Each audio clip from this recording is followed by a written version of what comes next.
നമസ്കാരം, എല്ലാവർക്കും സ്വാഗതം. ഇൻഫോർമേറ്റീവായ പുതിയ ഒരു വാർത്താ അപ്ഡേറ്റ്സിലേക്ക്. വീഡിയോ മുഴുവനായി ശ്രദ്ധിക്കണം. മറ്റുള്ളവരിലേക്കും ഈ ഇൻഫർമേഷൻ ഷെയർ ചെയ്തെത്തിക്കുവാനും നിങ്ങൾ മറക്കരുത്. സർക്കാർ അറിയിപ്പുകൾ യഥാസമയം ലഭിക്കുന്നതിന് വേണ്ടി വാട്സപ്പ് ഗ്രൂപ്പിലും ജോയിൻ ചെയ്യുക. അപ്പോൾ നമുക്ക് വിശദമായിട്ടുള്ള അറിയിപ്പുകൾ എന്തൊക്കെയാണെന്ന് നോക്കാം. ഒന്നാമതായി ശ്രദ്ധിച്ചിരിക്കേണ്ട അറിയിപ്പ്, ഏപ്രിൽ മെയ് മാസത്തെ റേഷൻ വിതരണം ആരംഭിച്ചു. അതായത് മെയ് മാസത്തെ റേഷൻ മുൻകൂട്ടി തന്നെ വാങ്ങാൻ സാധിക്കും. ഏപ്രിൽ 4 മുതൽ ഏപ്രിൽ 30 വരെയും മെയ് മാസത്തെ വിഹിതം മുൻകൂറായി ഏപ്രിൽ 4 മുതൽ മെയ് മാസം 30 വരെയും വാങ്ങാൻ സാധിക്കും. 2026 ഏപ്രിൽ മെയ് ജൂൺ ക്വാർട്ടറിൽ വൈദ്യുതി ഉള്ള വീടുകളിലെ AY കാർഡിന് ആകെ 1 ലിറ്റർ മണ്ണെണ്ണയും PHH, NPS, NPNS കാർഡുകൾക്ക് ആകെ 1/2 ലിറ്റർ മണ്ണെണ്ണയും വൈദ്യുതി ഇല്ലാത്ത വീടുകളിലെ കാർഡുകൾക്ക് ആകെ 6 ലിറ്റർ മണ്ണെണ്ണയും ലഭിക്കുന്നതാണ്. ഏപ്രിൽ മെയ് മാസങ്ങളിൽ AY കാർഡിന് ഏപ്രിൽ മാസത്തെ വിഹിതവും മെയ് മാസത്തിലെ മുൻകൂർ വിഹിതവും ചേർത്ത് ആകെ 60 കിലോ അരിയും 4 കിലോ ഗോതമ്പും സൗജന്യമായും 6 പാക്കറ്റ് ആട്ട 7 രൂപ നിരക്കിലും ലഭിക്കും. PHH പിങ്ക് കാർഡിന് ഏപ്രിൽ മാസത്തെ വിഹിതവും മെയ് മാസത്തിലെ മുൻകൂർ വിഹിതവും ചേർത്ത് ഓരോ അംഗത്തിനും 8 കിലോ അരിയും 2 കിലോ ഗോതമ്പും സൗജന്യമായി ലഭിക്കും. 4 അംഗങ്ങളുള്ള PHH കാർഡിന് ഗോതമ്പിന് പകരം പരമാവധി 8 പാക്കറ്റ് ആട്ടയും അതിൽ കൂടുതൽ അംഗങ്ങളുള്ള കാർഡിന് ഓരോ അംഗത്തിനും അധികമായി 2 കിലോ ഗോതമ്പും കൂടിയും ലഭിക്കുന്നതാണ്. NPNS കാർഡിന് ഏപ്രിൽ മാസ വിഹിതവും മെയ് മാസത്തിലെ മുൻകൂർ വിഹിതവും ചേർത്ത് ഓരോ അംഗത്തിനും 4 കിലോ അരി വീതം കിലോയ്ക്ക് 4 രൂപ നിരക്കിൽ ലഭിക്കും. കൂടാതെ NPS കാർഡിന് ഏപ്രിൽ മെയ് മാസങ്ങളിലെ അധിക വിഹിതമായി ആകെ 5 കിലോ അരി കിലോയ്ക്ക് 10 രൂപ 90 പൈസ നിരക്കിൽ ലഭിക്കും. അതാത് താലൂക്കിലെ സ്റ്റോക്ക് അനുസരിച്ച് കാർഡിന് 2 കിലോ മുതൽ 6 കിലോ വരെ ആട്ട കിലോയ്ക്ക് 17 രൂപ നിരക്കിലാണ് ലഭിക്കുക.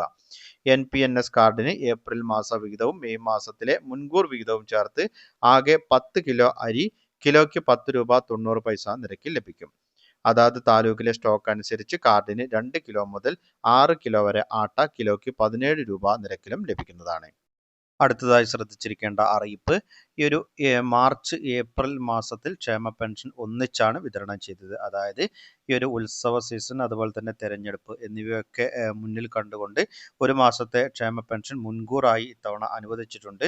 അത്തരത്തിൽ 4000 രൂപയാണ് ഗുണഭോക്താക്കളുടെ അക്കൗണ്ടുകളിലേക്ക് കൈമാറിയിട്ടുള്ളത്. അതുകൊണ്ട് തന്നെ ഇനി അടുത്ത മാസത്തിൽ ക്ഷേമ പെൻഷൻ പ്രതീക്ഷിക്കേണ്ടതില്ല. കാരണം ഇനി തെരഞ്ഞെടുപ്പ് വരുന്ന സാഹചര്യത്തിൽ അടുത്ത സർക്കാർ രൂപീകരിച്ചതിന് ശേഷമായിരിക്കും പെൻഷൻ വിതരണം ഉണ്ടാവുക. അത് മാത്രമല്ല, അതിനുള്ള ഒരു കാലതാമസം നമ്മൾ പ്രതീക്ഷിക്കേണ്ടതുണ്ട്. കൂടാതെ ഇനി ക്ഷേമ പെൻഷൻ വർദ്ധിപ്പിക്കുമെന്ന് വിവിധ രാഷ്ട്രീയ പാർട്ടികൾ പ്രഖ്യാപിച്ചിട്ടുണ്ട്. ഇനി വരുന്ന ഗവൺമെന്റ് വർദ്ധിപ്പിച്ച ക്ഷേമ പെൻഷൻ വിതരണം ചെയ്യുവാനുള്ള ഒരു ശ്രമത്തിന് സാധ്യതയുണ്ട്. അപ്പൊ അത്തരത്തിലും നമുക്ക് പ്രതീക്ഷിക്കാവുന്നതാണ്. BJP ഭരണത്തിലേറുകയാണെങ്കിൽ 3000 രൂപ ക്ഷേമ പെൻഷൻ, അതുപോലെ തന്നെ UDF ആണ് അധികാരത്തിലെത്തുന്നതെങ്കിൽ 3000 രൂപ ക്ഷേമ പെൻഷൻ തുടങ്ങിയ പ്രഖ്യാപനങ്ങളൊക്കെയുണ്ട്. അപ്പോൾ ഈ ഒരു വർദ്ധിപ്പിക്കുന്ന പെൻഷൻ തുകയായിരിക്കുമോ ഇനി വിതരണത്തിനുണ്ടാവുക എന്നുള്ളൊരു കാര്യവും ജനങ്ങൾ സംശയിക്കുന്നുണ്ട്. അപ്പോൾ തീർച്ചയായും ഇനി ഗവൺമെന്റ് രൂപീകരിച്ച് അതിൻ്റെ ബജറ്റിന് ശേഷമൊക്കെ ആയിരിക്കും പെൻഷൻ തുക വർദ്ധിപ്പിച്ചത് വിതരണത്തിനുണ്ടാവുക. നിങ്ങൾക്ക് അടുത്ത് ലഭിക്കാൻ പോകുന്നത് സാധാരണ രീതിയിലുള്ള 2000 രൂപ തന്നെയായിരിക്കും അക്കൗണ്ടുകളിലും കൈകളിലുമായി ലഭിക്കുക. അടുത്തതായി പങ്കുവെക്കുന്ന മറ്റൊരു അറിയിപ്പ്, ഇന്ത്യയിൽ വീണ്ടും ലോക്ക്ഡൌൺ പ്രഖ്യാപിക്കുമെന്ന അഭ്യൂഹങ്ങൾ പൂർണ്ണമായും തെറ്റാണെന്ന് കേന്ദ്രമന്ത്രി ഹർദീപ് സിംഗ് പുരി. അത്തരമൊരു നിർദ്ദേശം സർക്കാർ പരിഗണിക്കുന്ന പോലുമില്ല എന്ന് അദ്ദേഹം വ്യക്തമാക്കി. മിഡിൽ ഈസ്റ്റ് സംഘർഷം കാരണം ആഗോള പ്രതിസന്ധി തുടരുന്നതിനിടയിൽ ജനങ്ങൾക്ക് ശാന്തതയും സംയമനവും പാലിക്കാൻ കേന്ദ്ര സർക്കാർ അഭ്യർത്ഥിച്ചു. ഇതുപോലുള്ള ഒരു സമയത്ത് കിംവദന്തികൾ പ്രചരിപ്പിക്കുന്നത് നിരുത്തരവാദപരവും ദോഷകരവുമാണ് എന്ന് അദ്ദേഹം വ്യക്തമാക്കി. പൊതുജനങ്ങളെല്ലാവരും ശ്രദ്ധിച്ചിരിക്കേണ്ട എല്ലാവരുടെയും അറിവിലേക്കായി വളരെ പ്രധാനപ്പെട്ട അറിയിപ്പുകളുടെ വിശദവിവരങ്ങളാണ് പങ്കുവച്ചത്. മറ്റുള്ളവരിലേക്കും ഈ ഇൻഫർമേഷൻ ഷെയർ ചെയ്തെത്തിക്കണം. നിങ്ങളുടെ അഭിപ്രായങ്ങളും നിർദ്ദേശങ്ങളും കമന്റിലൂടെ എഴുതി അറിയിക്കുക. പുതിയൊരു വീഡിയോയിൽ വീണ്ടും കണ്ടുമുട്ടാം. അതുവരേക്കും അനൂപ് സൈനിങ് ഓഫ്.